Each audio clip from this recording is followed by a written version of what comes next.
if you ask the average Iranian, where are you from? Or, you know, are you Iranian? They will say, oh yes, I'm from Tehran.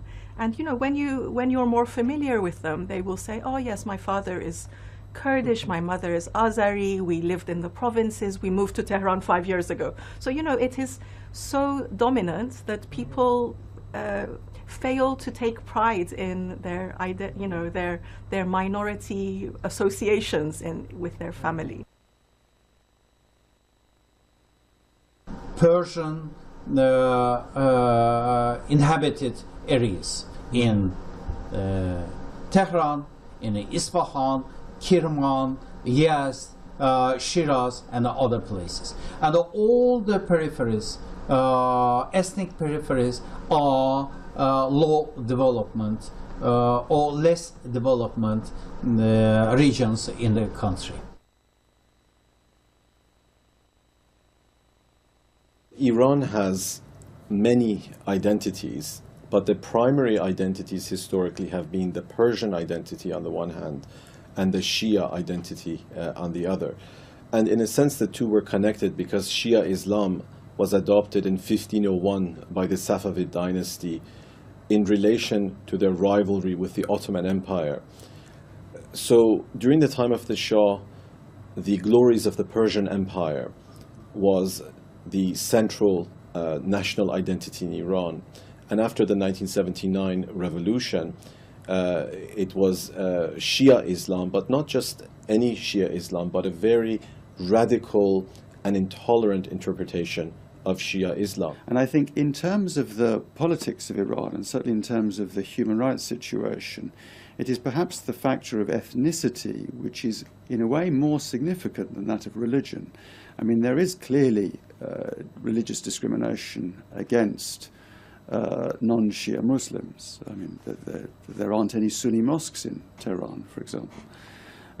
But I think because the Muslim minority population is much smaller, I think the factor of ethnicity is perhaps seen by those in power as being more threatening.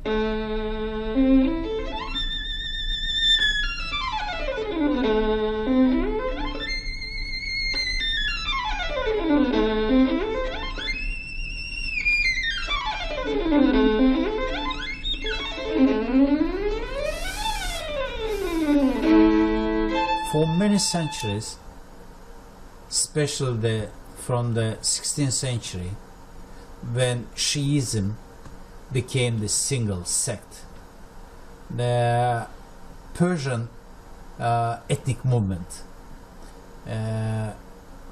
wanted to create the center of power and not be diffused inside the Sunni world, okay? And this policy is going on. لورستان وكردستان وعربستان وأذربيجان وخراسان كانت ممالك إيران المحروسة، زي شلون بنقول مصر المحروسة. إيران كانت هكذا، بس اجى هذا العنصري الشارظة البهلوي وكان عارضة في تاريخ إيران، في الواقع عارضة، فهدم هذا البناء اللي هو يناسب التركيبة الإثنية في إيران، وأراد أن يبني مملكة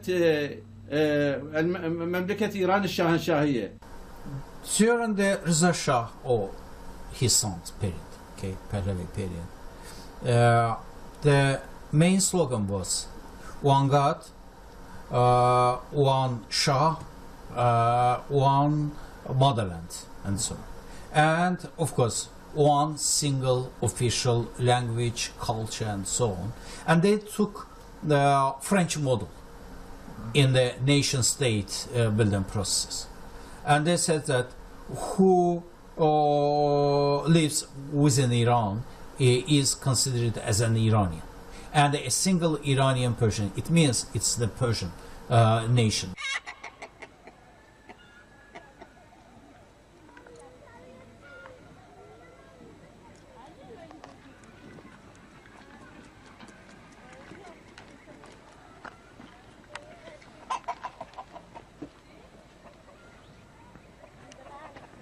Well, the ethnic and religious diversity of Iran is often underestimated.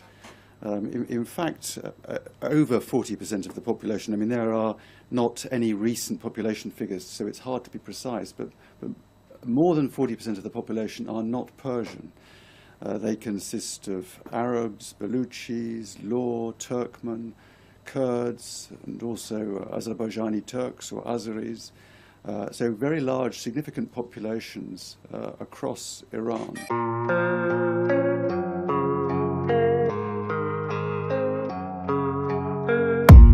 I don't really know what comes next. I'm just doing my best, even though I'm so stressed out.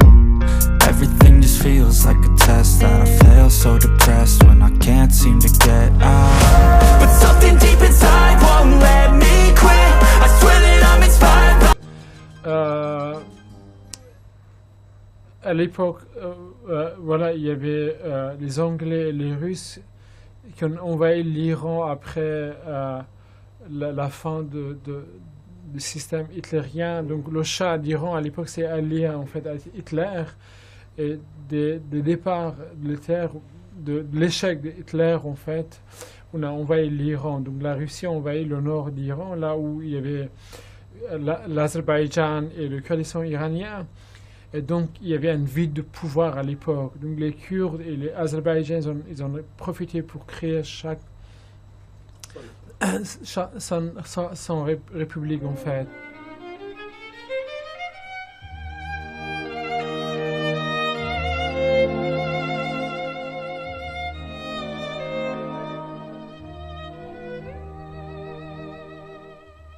For the last decades, we are witnessing many interesting slogans, new slogans. One of them is Tabriz, Baku, Ankara, where we are, where the Persians are. It is the literal translation. In the original, it will be Tabriz, Bakü, Ankara, Farslar hara, biz hara. Okay? Or the another slogan, Azerbaycan bir olsun, merkezi Təbriz olsun. Let Azerbaijan be united and with the capital in Tabriz.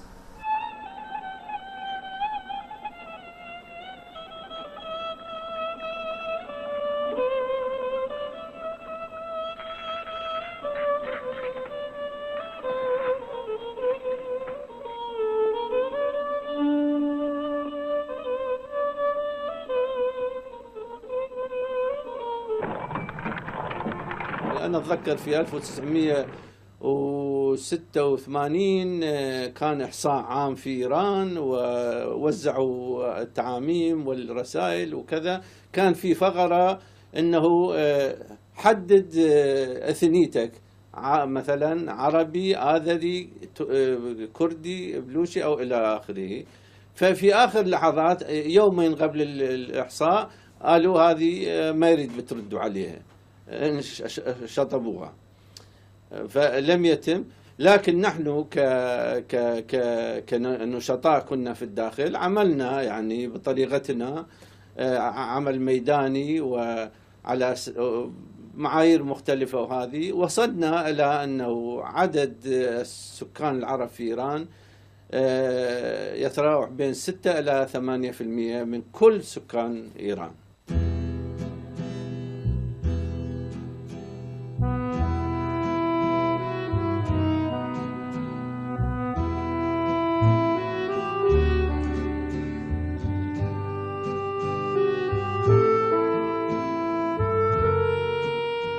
Il faut rappeler que le Kurdistan divisé, situé entre 4-5 pays, la majorité vivent en Turquie, puis en Iran, en Irak, en Syrie.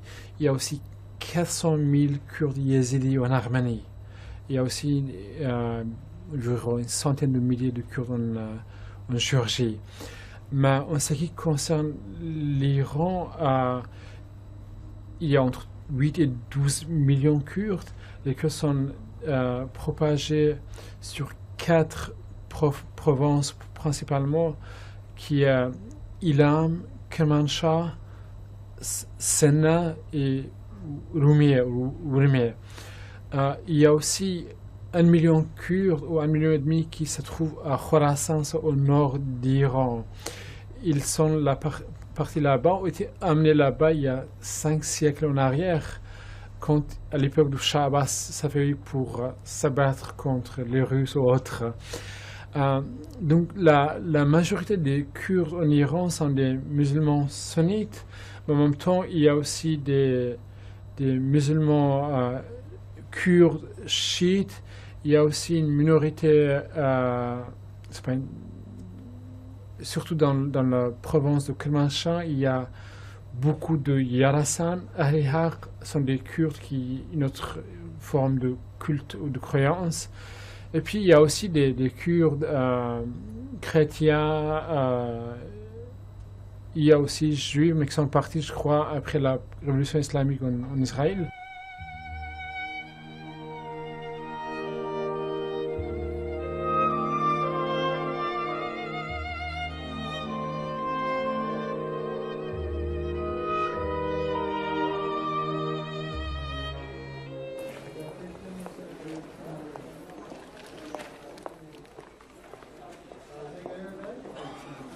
You have said that Azerbaijanis or Turks in Iran comprise of the 40% of the population overall.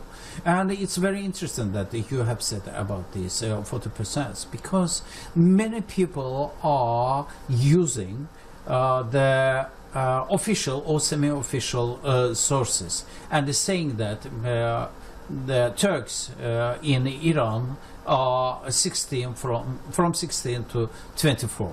Like the US sources show these figures.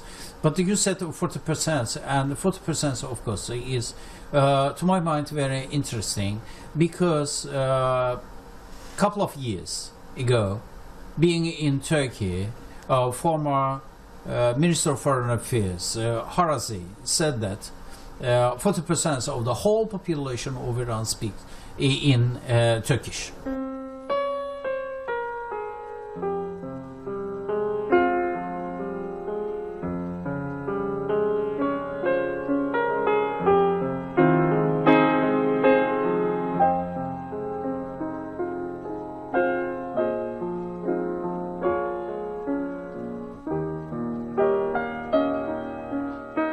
كانت عربستان شبه مستقلة، يعني الشيخ خزعل كان حاكمها عربي حتى 1925 لما أسقط الحكم العربي الشاه رضا البهلوي أبو الشاه المخلوع.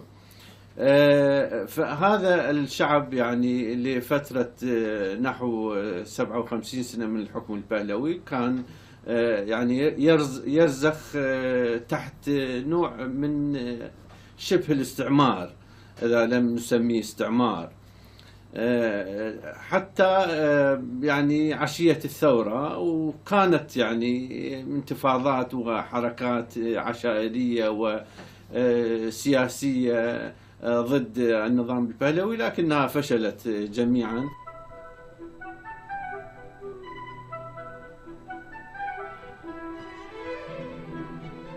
C'est à ce moment-là que, si vous voulez, les revendications du peuple iranien prennent une grande évolution. Et c'est à ce moment-là que malheureusement nous entrons dans cette phase de la révolution iranienne. Que le leadership de Khomeini aussi s'impose. Parce que à l'époque en Iran, personne n'était en mesure, par exemple, d'attaquer directement le Shah et surtout demander son départ du pays. On risquait la peine de mort.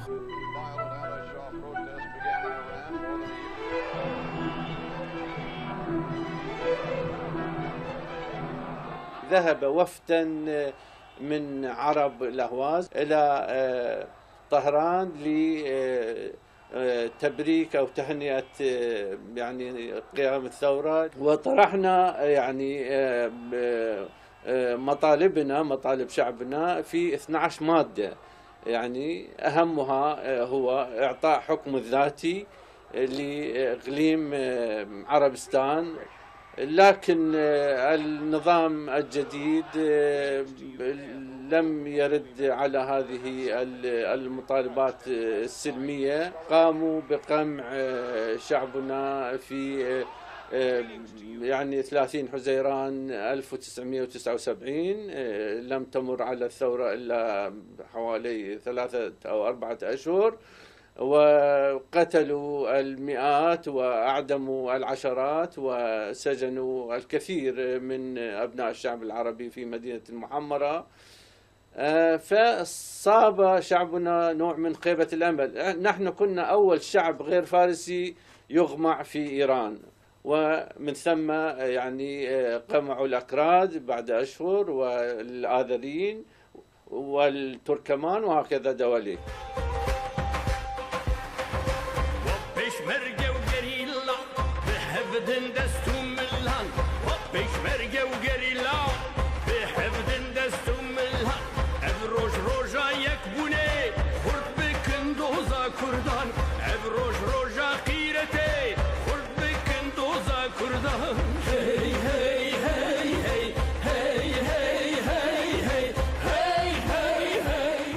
Puis il voit aussi les Kurdes comme un peu un mouvement qui revendique en fait leurs droits nationaux, leurs droits démocratiques.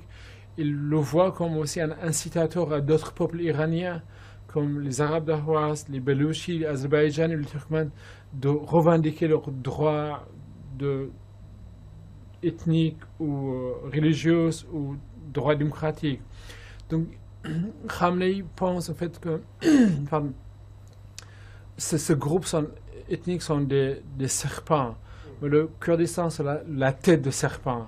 C'est un peu la manière il perçoit en fait le peuple kurde en Iran et les groupes ethniques. The interesting thing is that the experience of the minorities in Iran over the last 36 years, it has had one commonality, that none of them, the persons belonging to those minorities, have had some of their rights denied. Okay, so there's the common platform of some violations, but it has not been equal treatment.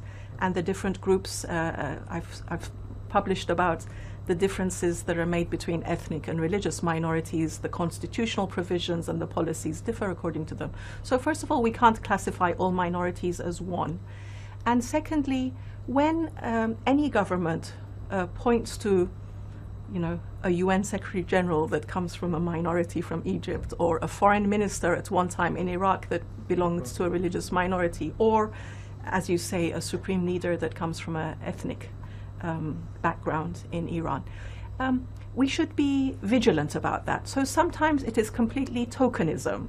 One person has been brought up, but there is no evidence that the other persons belonging to that minority group have similar mobility or chances.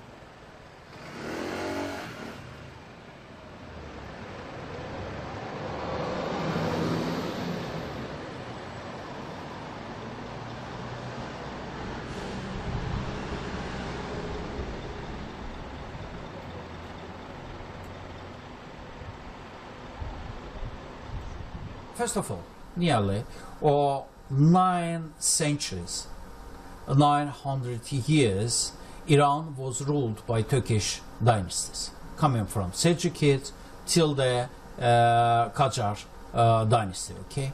And then, even during the Reza Shah period, the Turks share more position rather than today. And today, Turks are lesser partners, very lesser partners in the power, and the main positions are taken by Persians. حاولوا أن يغيروا في حتى التركيب السكاني في بلوشستان في زمن الشاه والآن لتصبح الشيعة أكثر والسنة أقل في بلوشستان. في عربستان رغم أن العرب شيعة، لكن العداء العرقي والعداء التاريخي للعرب. تعرف في عداء تاريخي منذ الفتوحات الإسلامية والحركة الشعوبية إلى عصرنا هذا.